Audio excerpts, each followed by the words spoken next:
Selamat sejahtera tuan-tuan dan puan-puan yang dikasihi. Peguam keputusan Johari boleh dicabar di mahkamah.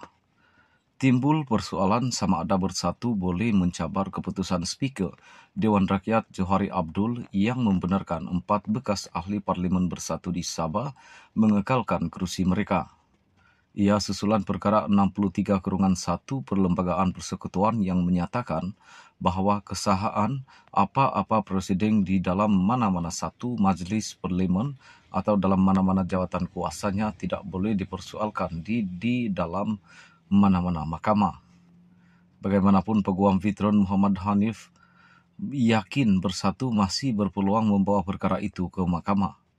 Ini kerana katanya perkara 63/1 serta hakikat bahawa tafsiran perlembagaan akhirnya terletak di tangan Badan Kehakiman.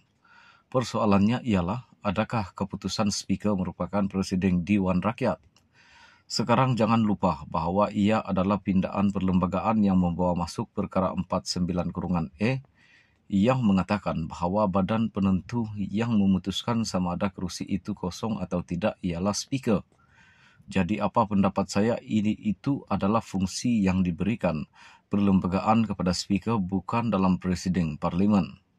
Dan apabila Speaker membuat keputusan itu, ia tidak muktamad kerana ia bergantung kepada tafsiran mereka terhadap peruntukan perlembagaan dan mahkamah adalah satu-satunya badan yang diberi kuasa untuk mentafsir perlembagaan, kata Hanifah ketika dihubungi Malaysia Kini semalam.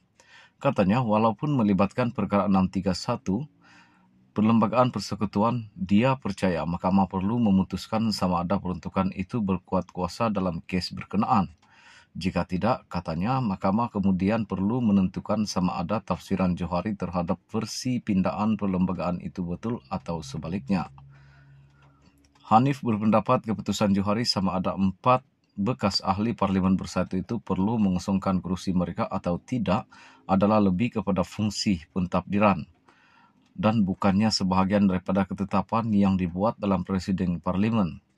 Ia adalah keputusan yang dibuat oleh Speaker tetapi dalam kata sebenar di luar Parlimen, ia adalah fungsi pentadbiran dan seperti mana-mana fungsi pentadbiran lain, sebarang agensi atau menteri, adakah ia tidak tertakluk kepada semakan kehakiman di Mahkamah Undang-Undang.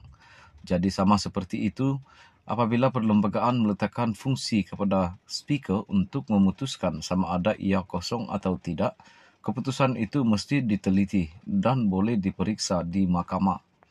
Pada pendapat saya, perkara 63/1 tidak terpakai, jadi saya rasa Bersatu dan Presiden Bersatu Mahyudin Yassin boleh bawa ke mahkamah. Pada 17 Jan, Mahyudin berkata Bersatu akan mengambil tindakan undang-undang berhubung keputusan Johari melibatkan 4 bekas ahli Parlimen Bersatu dari Sabah itu. Muhyiddin berkata Johari telah terkilaf dalam tafsiran undang-undang dan fakta dalam membuat keputusan itu. Johari bagaimanapun berkata keputusannya mengenai perkara ini adalah muktamad kerana beliau telah memberikan semua justifikasi dan alasan bagi keputusan tersebut dalam surat bertarikh 16 Jan yang dihantarnya kepada Bersatu. Bagaimanapun tambah Johari, Bersatu berhak merujuk perkara itu kepada mahkamah jika mereka mahu. 4 ahli Parlimen terbabit ialah Armizan Muhammad Ali Papar, Khairul Firdaus Akbar Khan Batu Sapi, Jonathan Yassin Ranau, dan Mat Bali Musa Spitang.